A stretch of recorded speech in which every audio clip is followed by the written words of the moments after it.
박근혜 전 대통령이 신년 특별 사면 복권으로 오는 31일 0시에 풀려납니다.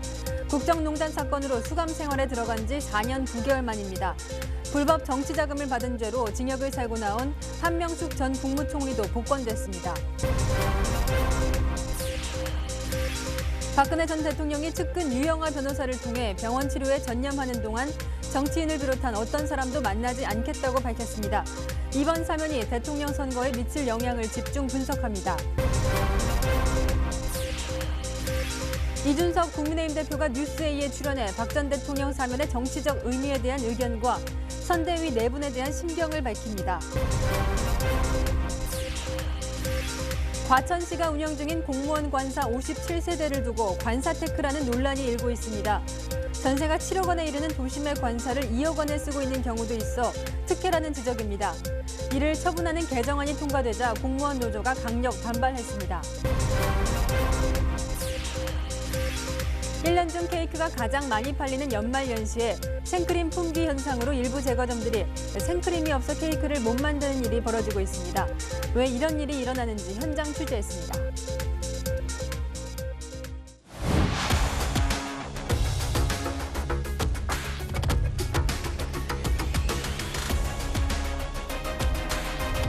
시청자 여러분 안녕하십니까? 뉴스의 동정민입니다. 문재인 대통령이 대선 75일을 남겨두고 정치판에 메가톤급 이슈를 던졌습니다. 사면은 대통령의 고유한 통치 행위지만 때가 때인 만큼 정치적 의미가 크죠. 특정 정치 세력을 대표하는 이 박근혜 전 대통령과 한명숙 전 국무총리가 동시에 복권됐습니다. 이명박 전 대통령은 사면 대상에서 제외가 됐고요. 이 전직 대통령 사면에 반대를 해온 민주당 이재명 후보나 이 박 전 대통령 수사를 직접 맡았었던 국민의힘 윤석열 후보나 이 속사정이 복잡해 보이는데요. 급파장 저희가 집중 전해드리겠습니다. 먼저 오늘 청와대의 사면 결정 내용부터 김혜지 기자가 보도합니다. 박근혜 전 대통령이 신년 특별 사면으로 풀려납니다. 지난 2017년 3월 구속 수감된 지 4년 9개월 만입니다. 국민 대화합의 관점에서 장기간 징역형을 집행 중인 박근혜 전 대통령을 특별 사면 및 복권하고 박 전 대통령의 석방 시점은 오는 31일 0시입니다. 박 전 대통령의 악화된 건강도 고려 대상이었습니다. 박 전 대통령의 경우 5년 가까이 복역한 탓에 건강 상태가 많이 나빠진 점도 고려했습니다. 문재인 대통령은 통합과 화합, 새시대 개막의 계기가 되기를 바란다며 사면 배경을 밝혔습니다. 박 전 대통령은 복권 조치도 이뤄져 선거에 나가거나 공직을 맡을 수도 있습니다. 사면 조치로 미납벌금 150여억 원도 내지 않게 됐습니다. 박범계 법무부 장관은 지난 21일 사면심사위원회에서 박 전 대통령 사면과 복권 심사가 있었고 큰 반대는 없었다고 설명했습니다. 앞서 박 전 대통령은 국정농단 재판 등에서 징역 22년형이 확정됐습니다. 수감 생활 중 어깨와 허리 질환을 호소해 외부 병원에서 수차례 치료받았고 지금은 삼성 서울병원에 입원 중입니다. 음식을 제대로 섭취하는 데 어려움을 호소하고 있고 정신과 치료도 필요한 상황으로 알려졌습니다. 불법 정치자금 9억 원을 받은 사건으로 징역을 살고 만기 출소한 한명숙 전 국무총리도 복권 대상에 포함됐습니다. 뇌물과 횡령죄로 징역 17년이 확정돼 복역 중인 이명박 전 대통령은 이번 특별 사면에서 제외됐습니다. 채널A 뉴스 김예지입니다. 1,500만 표가 넘는 사상 최다 득표로 당선됐던 박근혜 전 대통령. 국정농단 사태로 임기를 채우지 못하고 물러나 청와대에서보다 감옥에서 더 오랜 시간을 보냈습니다. 이제 복권이 되어서 마음만 먹으면 출마도 할 수 있는데요. 하지만 당분간 치료에 전념하며 어떤 정치인도 만나지 않을 계획이라고 합니다. 사면 소식을 전한 박 전 대통령의 반응까지 이다혜 기자가 전해드립니다. 박근혜 전 대통령이 측근 유영하 변호사를 통해 사면에 대한 소회를 밝혔습니다. 박근혜 대통령의 말씀을 전해드리도록 하겠습니다. 어려움이 많았음에도 사면을 결정해 주신 문재인 대통령과 정부 당국에도 심심한 사의를 표합니다. 치료에 전념해 빠른 시일 내에 국민들에게 직접 감사 인사를 드리겠다고도 했습니다. 입원 중인 병실에서 TV 뉴스로 사면 소식을 접한 박 전 대통령은 유영아 변호사에게 그동안 참 고생했다고 말했고, 유 변호사는 잘 견뎌주셔서 감사하다고 답한 걸로 알려졌습니다. 복권까지 되면서 박 전 대통령의 정치 복귀 여부에도 관심이 쏠립니다. 사면이 되면 투표권이 생기고 복권까지 되면 피선거권이 회복돼 출마도 가능해지기 때문입니다. 하지만 박 전 대통령은 정치와는 일단 선긋기를 했습니다. 병원에 계시는 동안은 정치인을 비롯해서 어떤 분도 만나지 않겠다 이런 말씀을 계셨습니다. 네. 또 내년 대선이나 윤석열 국민의힘 후보에 대해서도 아무런 언급을 하지 않은 것으로 전해졌습니다. 박 전 대통령 측 관계자는 그래야 쓸데없는 소리가 나오지 않는다며 정치와 거리를 두는 배경을 설명했습니다. 박 전 대통령은 일단 설 연휴까지 병원에서 치료를 받는다는 계획입니다. 대국민 메시지는 병원에서 퇴원할 때 내는 방안을 검토 중입니다. 채널A 뉴스 이다혜입니다.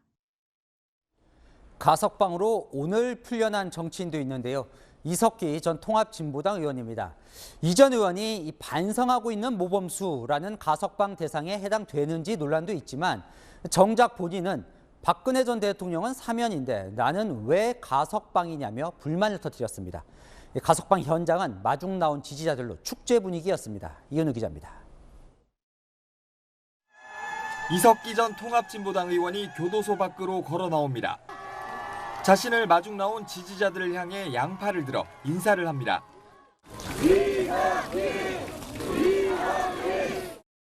산타 복장을 한 지지자는 꽃다발을 건네고 이 전 의원에게 목도리도 둘러줍니다.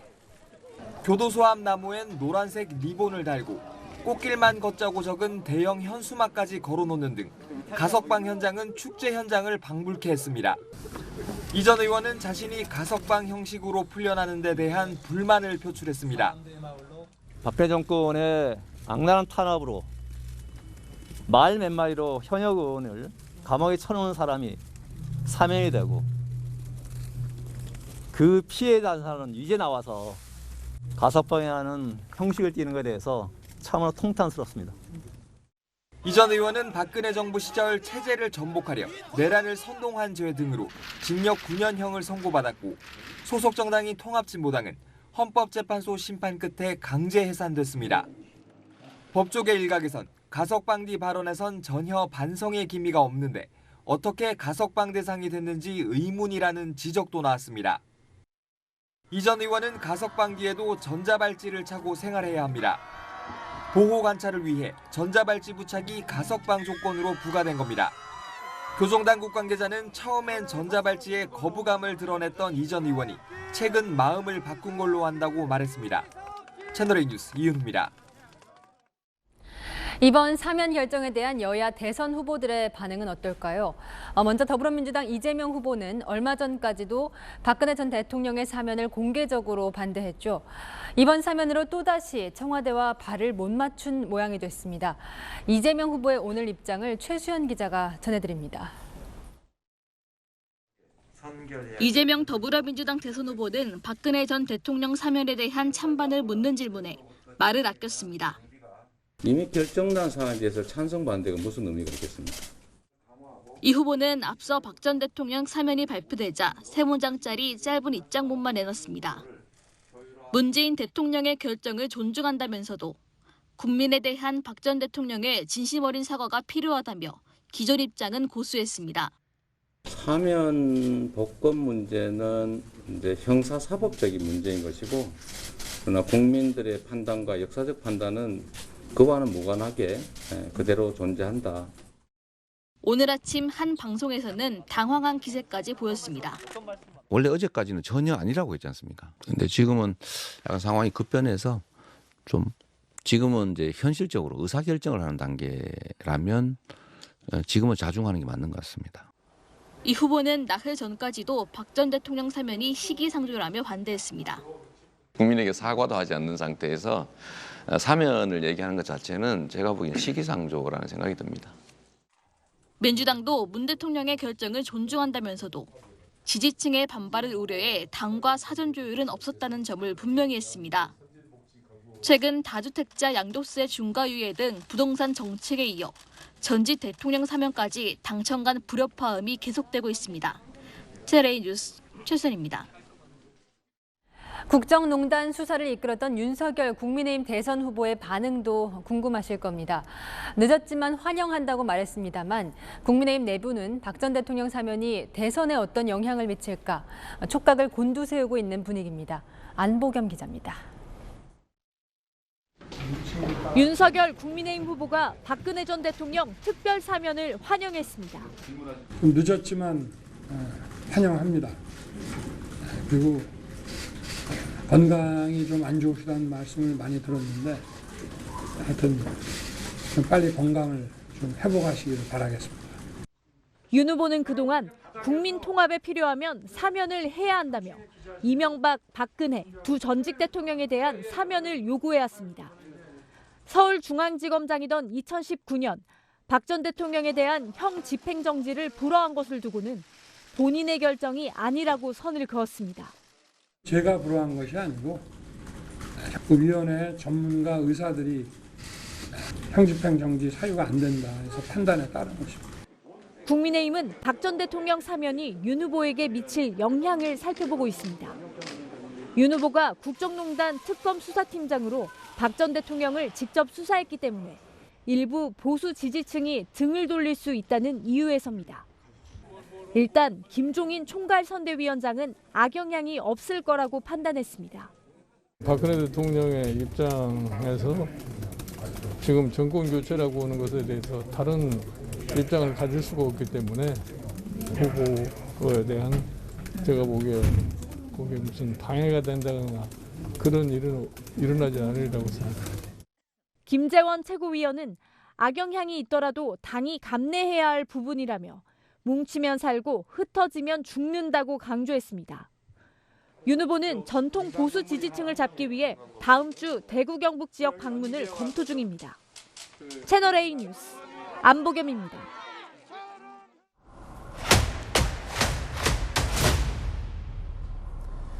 아는 기자, 아자 시작합니다. 크리스마스 이브에 정치권을 강타한 사면 소식, 정치부 이현수 기자와 그 파장을 좀 살펴보겠습니다. 좀 살펴보기 전에 궁금한 것부터 몇 가지 짚고 갈게요. 네. 박근혜 전 대통령이 30일에 이제 구치소에서 나오면 들어갈 집이 없잖아요, 지금. 현재로서는 오는 30일 자정에 석방이 되더라도 돌아갈 집이 없는 상황입니다. 지난 2017년 탄핵된 이후에 삼성동 자택을 팔아 내곡동 사저를 매입했었죠. 하지만 교도소에 있는 동안 추징금 때문에 내곡동 집은 압류가 됐고 결국 38억 원에 공매됐습니다. 오늘 박 전 대통령을 만나고 온 유영하 변호사 당분간 치료를 위해 병원에 머물 거라면서 거처를 알아보고 있다고 말했는데요. 거처는 동생 박지만 씨가 알아보고 있는 것으로 알려졌습니다. 원래 내야 할 벌금과 추징금이 총 215억 원인데 네. 지금 앞서 리포트 보면 벌금 50억 원이 남아 있다는 거죠? 그렇죠. 추징금 35억 원 그리고 벌금 180억 원 확정 판결을 받았었는데요. 내곡동 집을 팔아서 추징금은 모두 납부를 했고요. 벌금도 30억 원 냈는데 사면 복권되면서 이 나머지 미납한 150억 원은 안 내도 되게 됐습니다. 그렇군요. 자, 이제 본격적으로 정치권 파장을 짚어봅니다. 자, 유영하 변호사가 오늘 박근혜 전 대통령 입장을 밝혔는데요. 국민의힘이 촉각을 곤두세운 이 한마디가 있다면서요. 네, 일단 그 내용부터 듣고 이야기 나눠보겠습니다.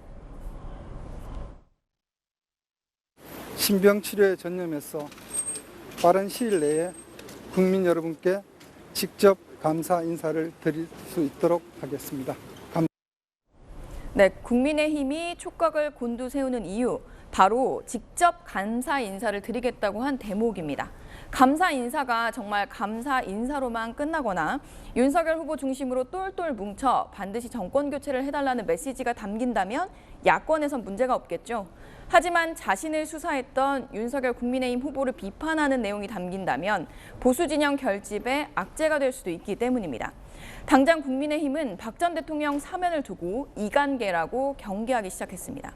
홍준표 국민의힘 의원은 야권을 분열시키려는 이간계로 보인다라고 평가를 했는데요. 박 전 대통령과 윤 후보를 갈라놓고 이명박 전 대통령은 사면하지 않으면서 과거 친이계와 친박계 갈등을 다시 조장하려는 의도가 있다는 겁니다. 오늘 윤 후보 신중한 모습을 보였습니다. 일단 건강 먼저 회복하시는 게 우선 아니겠습니까? 너무 앞서 나가는 것보다. 그런데 청와대는 뭐 이관계가 아니라 통합 차원이다 이렇게 설명을 하고 있고 이명박 전 대통령을 사면 대상에서 뺀 것도 뭐 나름 이유가 있다 이렇게 설명을 하던데요. 네, 청와대에서는 이명박 전 대통령의 건강 상태도 상대적으로 양호하고 수감 기간도 짧다는 이유를 댔습니다. 수감 기간은 박 전 대통령은 4년 9개월이고요. 이 전 대통령은 2년하고도 한 달이 조금 넘습니다. 과거 친이명박계가 청와대 설명을 고지고대로 들을 리는 없겠죠. 친이계는 정략적 사면이라고 비판하고 있습니다. 이제 현 정권이 문재인 대통령의 정치적 계산에 깔려 있는 사면인데 이명박 대통령 같은 경우는 구속할 때부터 정치 보복이니까. 네, 더 나아가서 친이계에서는 1+1 사면이라고 주장을 하고 있는데요. 현재 수감 중인 김경수 전 경남지사를 사면 복권할 걸 대비해서 이 전 대통령을 함께 사면해 비판을 막아보겠다는 속셈이란 겁니다. 그러면 결국 문재인 대통령의 마지막 사면은 김경수 전 지사다. 왜? 정치적으로 보훈을 해야 되기 때문에. 그때 김경수 전 지사만 했을 경우에 뭐 확정된 지도 얼마 안 됐지 않습니까? 그런 정치적 비난을 피하기 위해서 이명박 전 대통령을 남겨둔 것이 아닌가. 네, 물론 청와대는 이를 두고 억측이라고 일축하고 있습니다.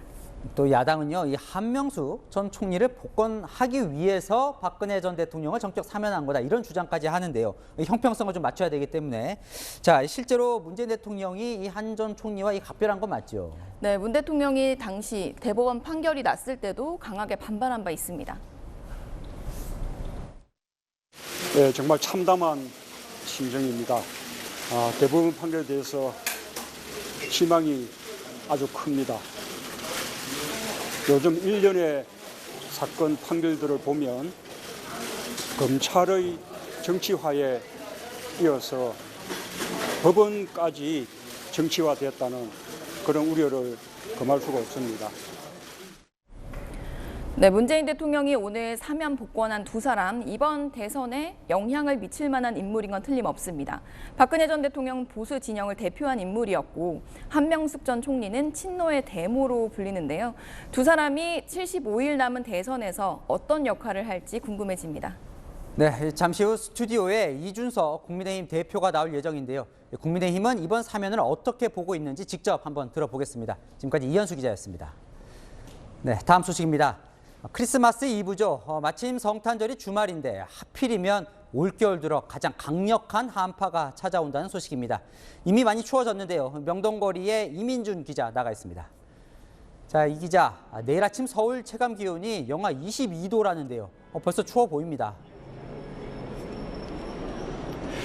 네, 저녁이 되면서 기온이 더 떨어지기 시작했습니다. 현재 기온은 영하 4도인데 찬바람이 불면서 체감 온도는 영하 8도까지 떨어진 상태입니다. 하지만 이곳 명동은 크리스마스 이브를 즐기려는 시민들로 북적이고 있습니다. 오후부터 기온이 떨어져 서울 거리는 다소 한산할 걸로 예상됐지만 크리스마스 이브 분위기를 만끽하려는 시민들이 몰려들어 인산인해를 이루고 있습니다.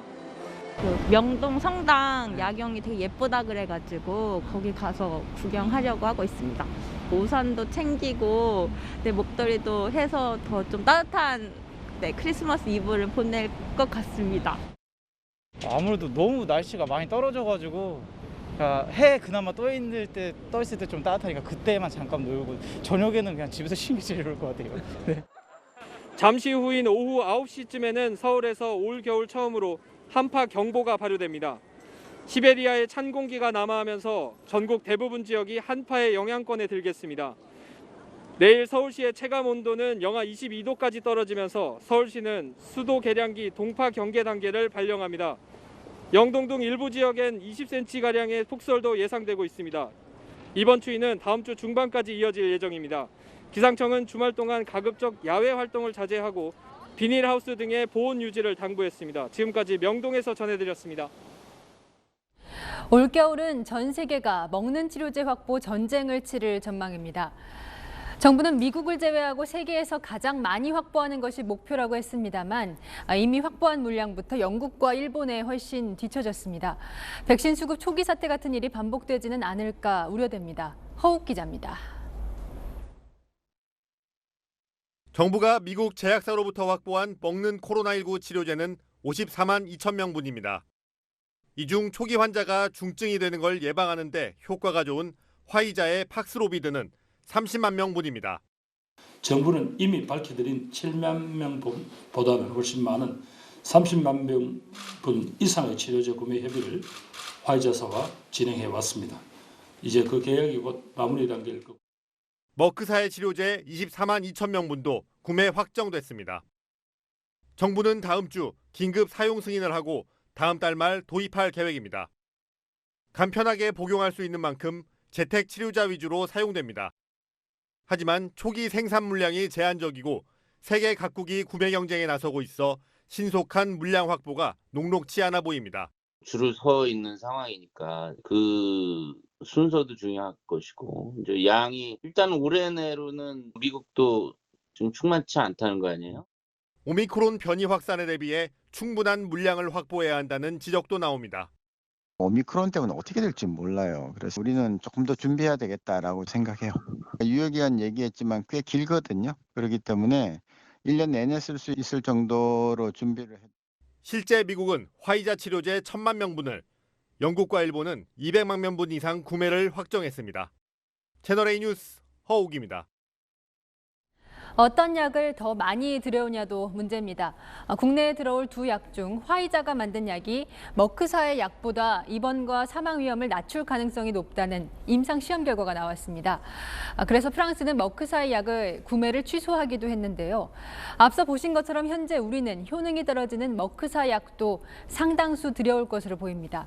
두 약의 부작용까지 서상희 기자가 비교해드립니다.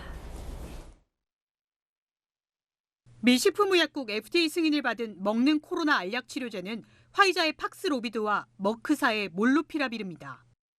두 약 모두 하루 2회 5일간 복용하는데 팍스로비드는 한 번에 3알씩, 머크사의 몰루피라빌은 4알씩입니다. 둘 다 증상 발현 후 5일 이내 먹어야 합니다. 코로나 감염 초기에 먹으면 사망과 중증 위험을 낮추는 역할을 하기 때문입니다. 팍스로비드의 중증 예방률은 89%고 몰루피라비르는 30% 정도로 비교적 낮습니다. 일반 국민들 대상으로 적용을 했을 때는 효과가 더 떨어질 가능성이 충분히 있다, 이렇게는 보고 있는 거죠. 화이자 팍스로비드 같은 경우에는 최대한 떨어져도 한 70%에서 89% 사이 정도를 보이는데 머크의 몰루피라비르 같은 경우에는 30% 더 떨어지게 되면 이게 과연 의약품으로서의 가치가 있느냐라고 하는 정도까지 될 수도 있다는 거죠. 몰루피라비르는 팍스로비드에 비해 사용 대상도 제한적입니다. 미 FDA는 뼈와 연골 성장에 영향을 미칠 수 있어 18세 미만과 임신부들의 복용을 권고하지 않았습니다. 팍스로비드를 복용하면 미각저하, 설사, 고혈압, 근육통 등이, 몰루피라비르는 설사, 메스꺼움, 현기증 등이 부작용으로 나타날 수 있습니다. 정부는 재택치료자와 고위험군, 경증, 중등증 환자에게 먹는 치료제를 활용할 계획입니다. 코로나는 국내에서 1급 감염병으로 분류된 만큼 의사 처방 후 환자들에게 무료로 공급됩니다. 채널A 뉴스 서상입니다. 사흘 전 숨진 채 발견된 김문기 전 성남도시개발공사 처장의 장례 절차가 오늘 마무리됐습니다. 유족들은 김 처장이 사실상 극단적 선택에 내몰렸다고 주장합니다. 억울함을 호소하는 자필 메모도 발견됐습니다. 김호영 기자입니다. 검은 옷을 입은 유가족들이 납골당으로 이동합니다.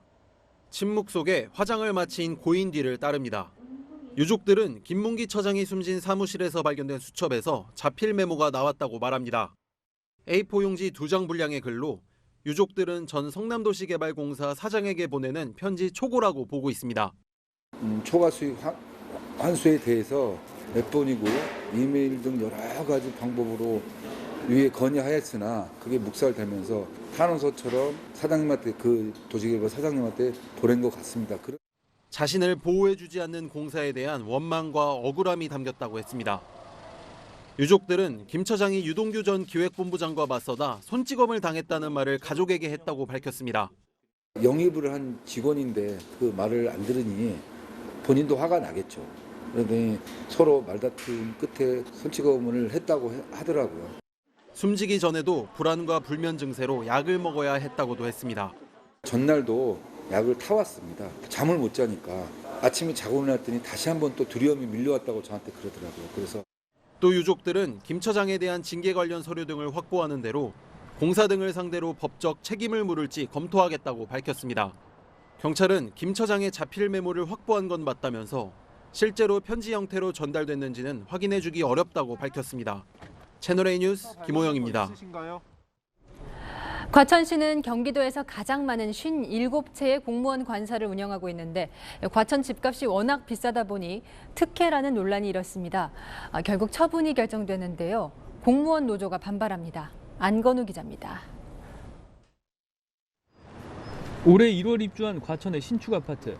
전용 59제곱미터의 실거래가가 16억 원에 달하는데 이 단지에 공무원 관사가 8채나 있습니다. 이게 또 플래카드 이렇게 붙여 있잖아요. 시민단체는 지난 9월 과천시청이 전세가 7억 원 아파트를 관사로 2억 2천여만 원에 5채를 제공했다며 지나친 특혜라고 지적합니다.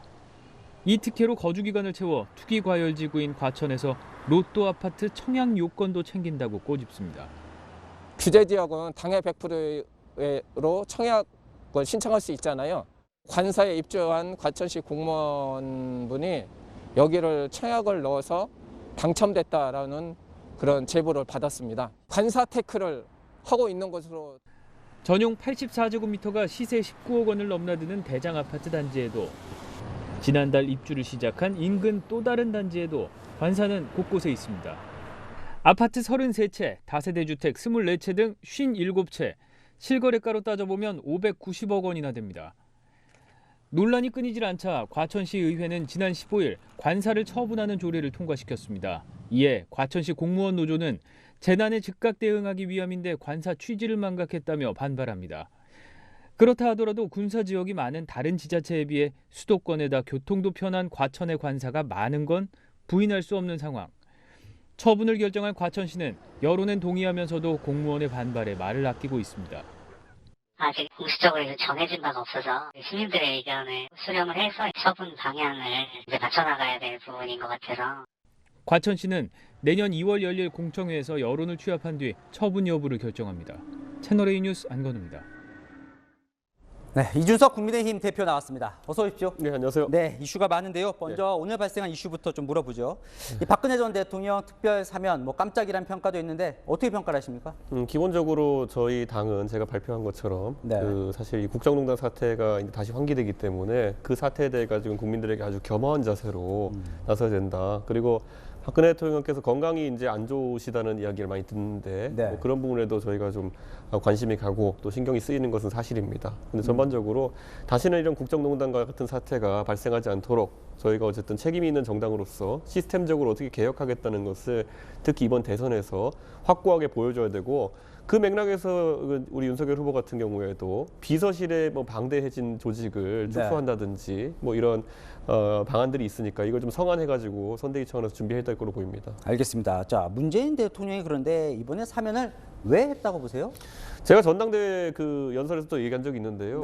저희가 따로 요구할 생각이 없다. 왜냐하면 문재인 대통령은 우리가 하라 그래도 그렇다고 하는 것도 아니고 하지 말라 그래서 안 하는 것도 아니다. 오직 본인의 정치적 필요에 따라 가지고 이것을 할 것이다. 제가 말한 적이 있는데요.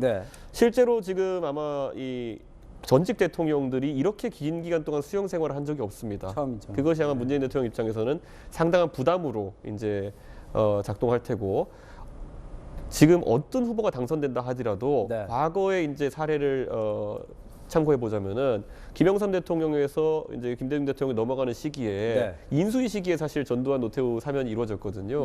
그렇기 때문에 그런 것처럼 본인의 임기지만 인수위 기간에 이재명 후보든 윤석열 후보든 누가 사면을 요청하는 것에 비해서 지금 본인이 먼저 선제적으로 하는 것이 본인에게도 더 나은 이미지를 구축할 수 있는 기회가 아닌가, 그런 판단했을 거로 보입니다. 자, 대선이 75일 남았는데요. 이번 사면이 대선에 영향을 미칠 걸로 보십니까? 저는 앞으로 이제 박근혜 대통령 같은 경우에는 이제 사면 복권이 된 상황이기 때문에 정치 활동을 할 수 있는 상태가 됩니다. 그렇죠. 그럼 당원으로서 활동을 할 수도 있고 실제로 정치적인 메시지를 낼 수도 있는데 네. 저는 이것이 어떻게 국민들에게 비춰지는지가 굉장히 중요하다 이렇게 봅니다. 우선은 지금 건강 상태가 좀 관리받아야 되는 부분이 있기 때문에 네. 좀 시간이 걸릴 것으로 보이지만은 박 대통령이 물론 본인도 억울한 부분도 있고 여러 가지 이제 만감이 교차하는 그런 상황이겠지만은 네. 국민들과 당원들에게 어떤 미안하다는 메시지와 함께 정치 행보를 시작할 수 있을지 네. 아니면은 억울함을 강조하는 방식으로 정치 메시지 시작할지에 따라 가지고 국민들의 평가가 굉장히 달라질 수 있다 이렇게 봅니다. 대선에 좀 영향을 줄 수도 있다. 어떻게 나오냐에 따라서. 그래서 저는 당 대표로서 네. 박 대통령께서 그 굉장히 좀 진실하면서도 어쨌든 이런 그 탄핵 사태나 이런 것이 초래된 것에 대해 가지고 우선 당원들 본인들을 지지했던 당원들과 그리고 국민들에게 네. 진실한 마음을 담아가지고 뭐 사과까지는 아니더라도 유감 표명이라든지 어떤 표현을 좀 했으면 좋겠다는 생각입니다. 자, 연장선상이 될 것 같은데요. 저희가 이제 오늘 미리 시청자들에게 이 대표에게 좀 궁금한 점들을 좀 받아봤는데 이런 질문이 왔습니다. 오늘 사면이 보수 갈라치기 아니냐, 야당 분열을 노린 것 아니냐 이런 질문이 있었는데 동일하십니까? 그래서 아까 말씀드린 것처럼 전적으로 박 대통령께서 아. 처음에 어떤 행보로 나서시냐에 따라 가지고 네. 이게 오히려 박 대통령이 국민 통합이라든지 아니면 보수 분열을 막는 어떤 역할을 할 수도 있는 부분입니다. 네. 그렇기 때문에 그 메시지를 주목할 수밖에 없는 상황입니다. 그 메시지 좀 연장선상에서 자 이제 복권이 되면서 아까 말한 것처럼 박 전 대통령 정치 활동이 가능해졌는데 혹시 뭐 복당이나 이런 당에서 당 대표니까요. 그럴 가능성도 있을까요? 제가 뭐 당원 당규나 이런 것을 또 세밀하게 살펴봐야겠지만은 네. 박근혜 대통령 같은 경우에는 어쨌든 굉장히 중요한 당원이었고요. 네. 그리고 이번에 복당한다 해도 정치적 의미가 상당하기 때문에 네. 아마 당원 자격 심사라든지 여러 절차가 있을 거로 보입니다. 네. 그런데 아까 말했듯이 박 대통령의 어쨌든 그런 수감 생활 이후에 본인의 첫 메시지가 어떤 것이냐에 따라서 네. 여론 지형이 다르게 형성될 수 있다. 그걸 참고하지 않을 수 없을 것 같습니다. 그러면 어쨌든 뭐 여권에서 어떤 의도로 만약에 뭐 사면을 했던 안 했든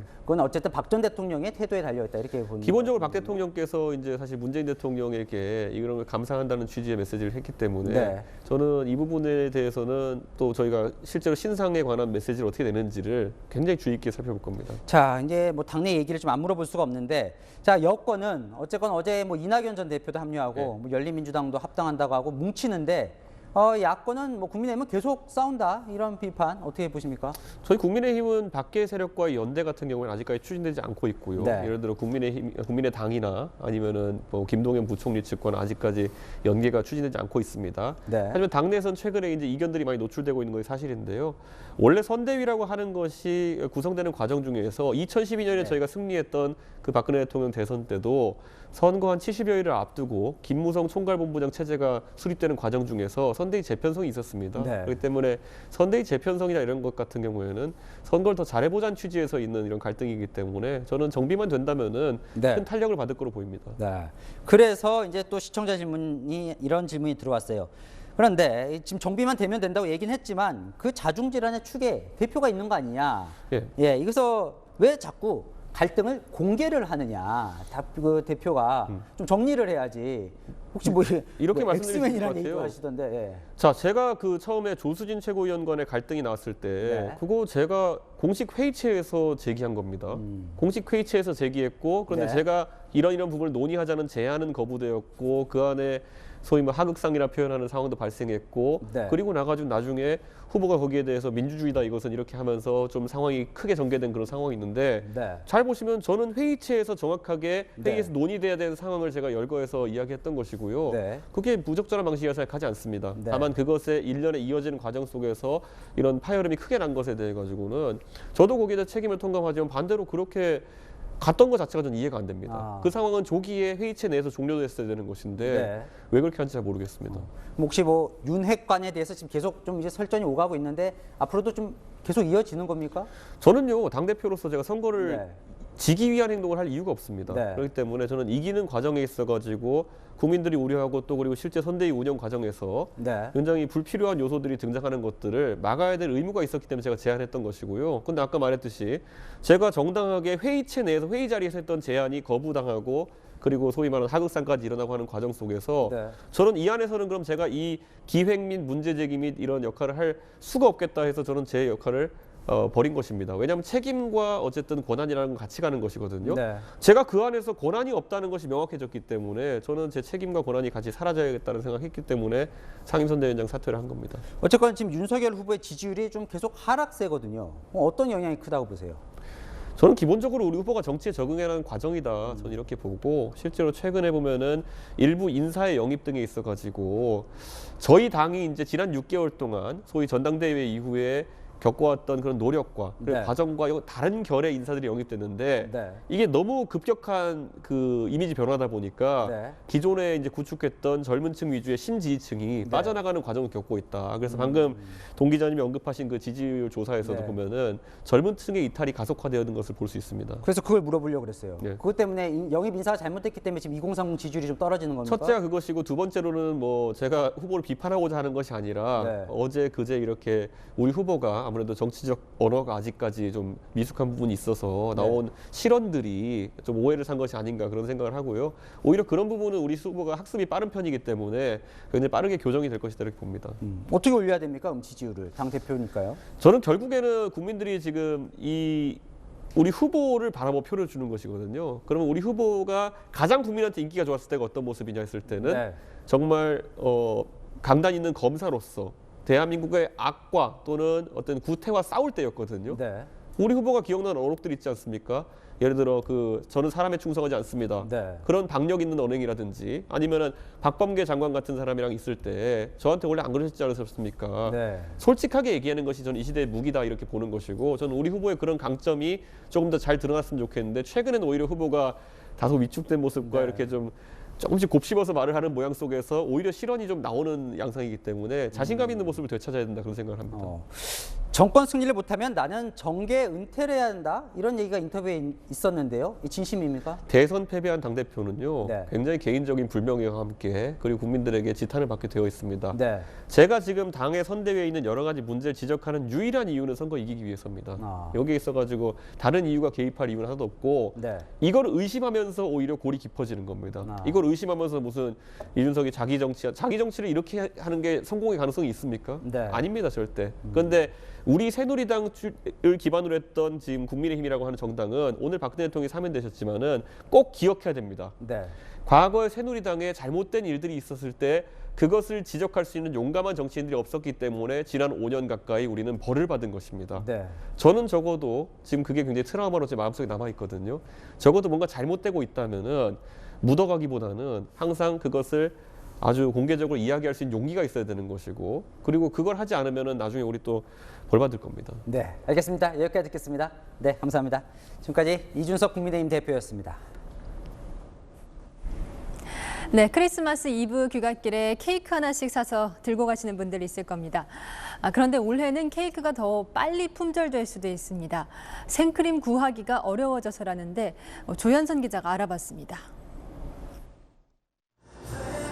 겹겹이 쌓인 빵 위로 생크림이 슥싹 발리고 큼직한 딸기를 올리니 케이크가 완성됩니다. 크리스마스 이브를 맞아 케이크를 찾는 손님들은 많아지고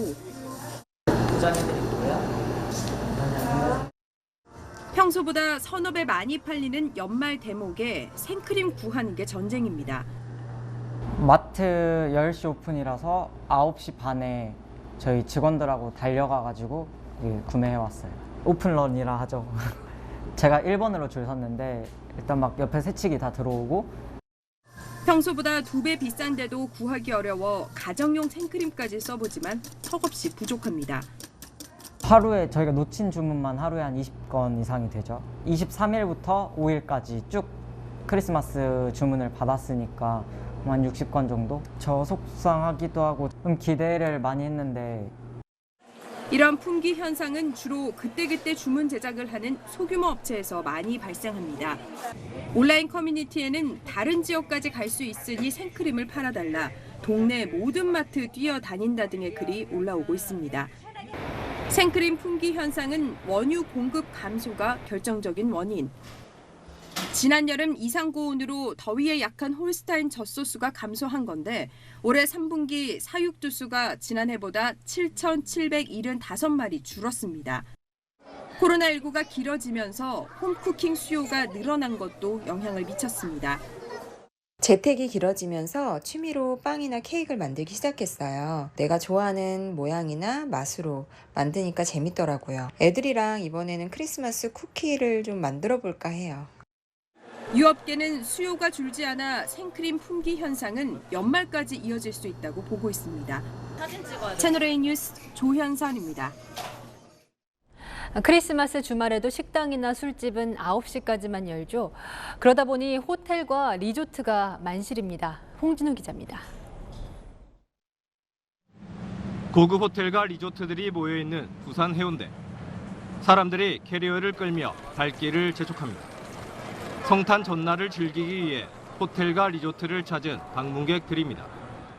오니까 너무 좋기는 한데 거의 음식도 픽업해서 먹는 상황이고 식당 가고 하는 것도 좀 불안하죠. 성탄절의 연말 수요까지 겹치면서 부산과 동해안 등 주요 관광지 고급 숙박시설들은 일찌감치 예약이 마감됐습니다. 90% 안팎 이렇게 생각하시면 될 것 같아요. 조금 취소권이 있어서 예약률은 98% 정도 그렇게 되고요. 다음 주에는 지금 예약률 100%입니다. 전부 마감입니다. 숙박업은 특성상 방역 패스 적용이 안 돼 접종 여부 상관없이 4인 모임이 가능하고 영업시간 제한도 없습니다. 지난해 말엔 객실 예약을 절반 이하로 제한하는 등 조치가 있었지만 올해는 이런 제한이 없습니다. 의미가 없다고 생각해요. 그런 정책들 내는 게 의미가 없고 어떻게든 약간 요리조리 피해가면 할 수 있는 방법이 많잖아요. 몰려드는 방문객에 주민들은 걱정이 큽니다. 오는 거 어차피 막을 방법도 없고 막을 수도 없고 그냥 최대한 저희가 조심하는 게. 영업시간과 인원 제한으로 예약 줄취소가 이어지는 식당 등과 대비돼 형평성에 어긋난다는 지적도 나오고 있습니다. 채널A 뉴스 홍준호입니다.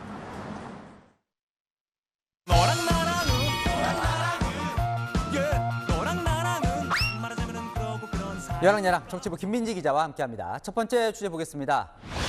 지들의 명과 윤 셰프. 명과 윤 보니까 주인공은 알겠네요. 네, 이재명, 윤석열 여야 두 대선 후보가요, 오늘 색다른 모습으로 변신한 영상을 각각 공개했습니다. 먼저 이재명 후보는요, 가수 지드래곤을 따라했습니다.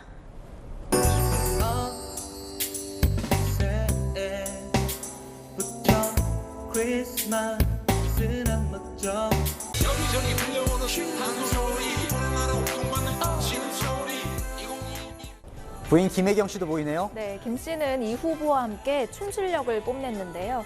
얼마 전 홍보소통본부장으로 영입된 쌀집 아저씨 김영희 전 PD의 첫 작품입니다. 김 본부장은 100만 조회수를 넘을 것이라면서 자신감을 드러냈습니다. 윤 셰프도 한번 보죠. 윤석열 후보는 요리가 자신이 있나 봅니다. 네, 윤 후보는요, 식당을 차렸습니다. 이름은요, 서결이 형네 밥집이라네요.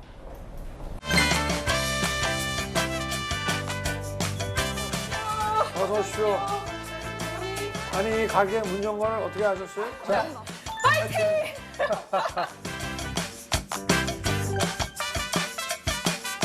아니, 근데 칼질이 진짜 한두 번 해보신 그런 솜씨가 아닌 것 같아요. 진짜 맛있네요. 맛이 괜찮나 보네요. 저 식당은 계속 문을 엽니까? 네, 이번 건은 예고편이었고요. 윤 후보는 27일부터 이 밥집 콘텐츠를 12번에 걸쳐서 내보낼 예정입니다. 직접 요리한 음식을 선보이고 또 일반 시민들과 진솔한 대화를 나누는 게 컨셉이라고 하는데요. 연말에 따뜻하고 친근한 느낌을 주기에는 둘 다 괜찮은 변신 같습니다. 다음 주에 보겠습니다. 자, 후보들의 2부라 대선 후보들의 크리스마스 2부는 좀 특별할까요? 네, 이재명 후보는 오늘 선택적 모병제를 도입하겠다는 이 군 관련 공약을 발표했습니다. 선택적 모병제는 병력 대상자가 징집병과 기술집약형 전투부사관 모병 가운데 선택할 수 있게 하는 제도입니다. 모병을 통해서 전투부사관 5만 명을 증원하고 전문성을 가진 군무원 5만 명을 충원하겠습니다. 약 10만 개의 청년 일자리 창출 효과도 있다고 설명했는데요. 청년층, 특히 20대 남성의 고민인 병역과 취업을 동시에 공략한 거라는 분석입니다. 자, 그럼 윤석열 후보의 크리스마스 이브는 어땠습니까? 네, 윤 후보는 후보 직속 기구죠. 이 약자와의 동행위원회 일정을 소화했는데요.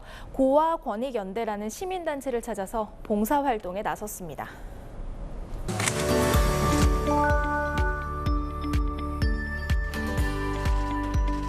잘 익었나? 네네, 맞습니다. 어려운 상황에 있는 국민을 우선적으로 먼저 보호를 해야 되는데 이런 정말 커다란 이런 틈새가 있다는 것을 우리가 잊고 살아요. 여기서도 요리를 했네요. 네, 위기에 빠진 아이들이 이 공정한 출발선에 설 수 있도록 보육원 퇴소자들도 지원하겠다고 약속했습니다. 산타클로스는 크리스마스에 아이들이 딱 원하는 선물을 신기하게도 주잖아요. 대선 후보들도 국민들이 딱 원하는 정책으로 좋은 선물 많이 주면 좋겠습니다. 네, 오늘은 간만에 훈훈한 소식 전해드렸습니다. 여랑야랑이었습니다. 이제 몇 시간 뒤면 성탄절입니다. 전처럼 지인들과 즐겁게 여럿이 어울리며 메리 크리스마스를 외칠 수 없다 보니 대신 영화 주인공과 함께 하려는 분들이 많습니다. TV 속 등장인물과 크리스마스 인사를 나누는 방법을 강병규 기자가 알려드립니다. 성탄절 0시에 맞춰 영화 속 주인공들의 성탄 인사를 받는 방법이 유행하고 있습니다. 오늘 밤 10시 32분 59초에 맞춰 해리포터와 마법사의 돌을 본다면 성탄절 0시 정각에 맞춰 이 장면을 볼 수 있습니다. Happy Christmas, Harry. Happy Christmas, Ron.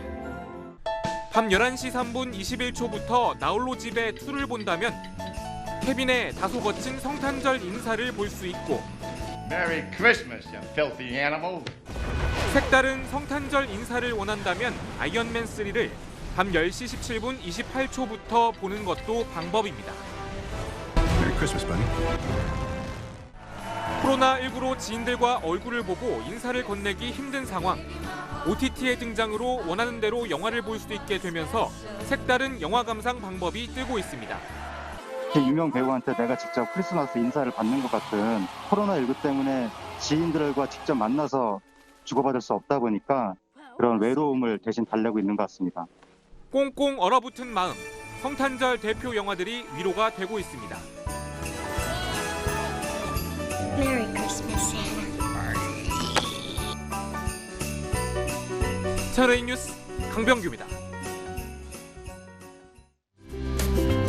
올해 성탄절은 집콕을 추천드립니다. 내일 아침 서울은 영하 14도, 칼바람에 체감온도는 무려 영하 22도까지 꽁꽁 얼겠는데요.